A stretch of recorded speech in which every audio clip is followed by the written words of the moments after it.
ನಮ್ಮ ಪ್ರಥಮ್ sir and ಅವ್ರ behaviour ಈ ವಿಷಯದಲ್ಲಿ ಜೆನ್ಯೂನ್ ಆಗಿ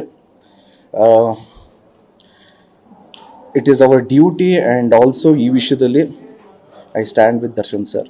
ಬಿಕಾಸ್ 3 ವಿಷಯ ಇದೆ. ಫಸ್ಟ್ ಒನ್ನು,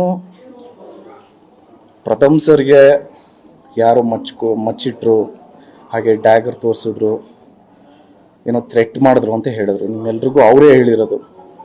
ಅದಾದಮೇಲೆ ಅವ್ರು ಯಾರಿಗೋ ಸಪೋಸ್ಡ್ಲಿ ಎಲ್ಲ ಅವರೇ ಹೇಳಿರೋದೇನೆ. ಕಾಡೂನವ್ರು ಫೋನ್ ಮಾಡಿದ್ರು, ಅವ್ರು ಕಂಪ್ಲೇಂಟ್ ಕೊಡಬೇಡ ಅಂತ ಹೇಳಿದ್ರು. ಇವರು ಕಂಪ್ಲೇಂಟ್ ಕೊಟ್ಟಿಲ್ಲ, FIR ಫೈಲ್ ಮಾಡಿಲ್ಲ. ಓಕೆ, 2 days ಸುಮ್ಮನೆ ಇದ್ರು. ಪಾಪ ಅವ್ರು ಹೇಳಿದ್ರು ಇಲ್ಲ ಕಂಪ್ಲೇಂಟ್ ಕೊಟ್ಬಿಡಿ ಅಂತ. ಅದಾದಮೇಲೆ ಮಾತು ಕೇಳಿಲ್ಲ ಅಂತ ಇನ್ಫ್ಯಾಕ್ಟ್ ಪ್ರವೋಕು ಮಾಡಿದ್ರು, ಹೆಸರು ಚೇಂಜ್ ಮಾಡ್ಕೊಂಬಿಡು ನೀನು ಅಂತ. ಐ ಥಿಂಕ್ ಹಿ ನ್ಯೂ ಫ್ಯೂಚರಲ್ಲಿ ಏನಾಗುತ್ತೆ ಅಂತ. ಅವ್ರ ಮಾತು ಅವ್ರು ಕೇಳಬೇಕಿತ್ತು ಅಂತ ಒಂದು ಅನ್ನಿಸ್ತು ನಮಗೆಲ್ರಿಗೂ. ಸೊ ಅದಾದಮೇಲೆ ತುಂಬ ಅಬ್ಯೂಸಿವ್ ಆಗಿ, ತುಂಬ ರೆಸ್ಪೆಕ್ಟ್ ಇಲ್ಲದೆ, ಅದೇನೋ ಚಿಟ್ಕೆ ಎಲ್ಲ ಹೊಡ್ಕೊಂಡು ವಿಗ್ಗು ಅದು ಇದು, ಇಟ್ ವಾಸ್ ನಾಟ್ ನೆಸೆಸರಿ ಅಂತ ಅನಿಸುತ್ತೆ. ಸಿ,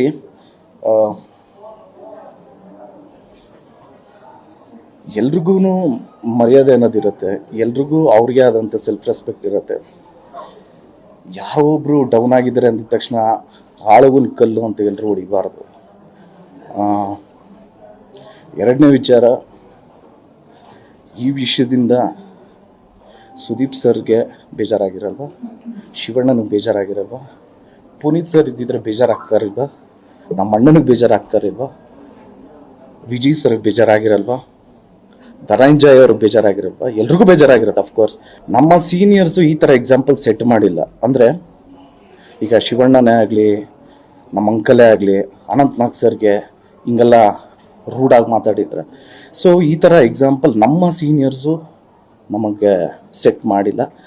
ಈ ಥರ ಎಕ್ಸಾಂಪಲ್ನ ಸೆಟ್ ಮಾಡಬೇಕಾದ್ರೆ ಆ್ಯಕ್ಚುಲಿ ಎಲ್ಲ ಕಲಾವಿದ್ರು ಮಾತಾಡಬೇಕು. ಈಗ ಇದನ್ನೇ ಸುದೀಪ್ ಸರ್ಗೆ ಯಾರನ ಅಂದಿದ್ರೆ ಅಥವಾ ಪುನೀತ್ ಸರ್ಗೆ ಯಾರನ ಅಂದಿದ್ರೆ ಎಲ್ಲರೂ ಮಾತಾಡ್ತಾ ಇದ್ವಿ. ಇವಾಗ it's our time to talk. Because ಇದು ಮಾತಾಡಲಿಲ್ಲ ಅಂದರೆ ಇವಾಗ ಒಬ್ಬರಾಗಿದ್ದಾರೆ, ಆಮೇಲೆ ಜಾಸ್ತಿ ಜನ ಆಗ್ತಾರೆ, ಇದು ರಾಂಗ್ ಎಕ್ಸಾಂಪಲ್ ಆಗಿ ಸೆಟ್ ಆಗುತ್ತೆ. And it is not necessary.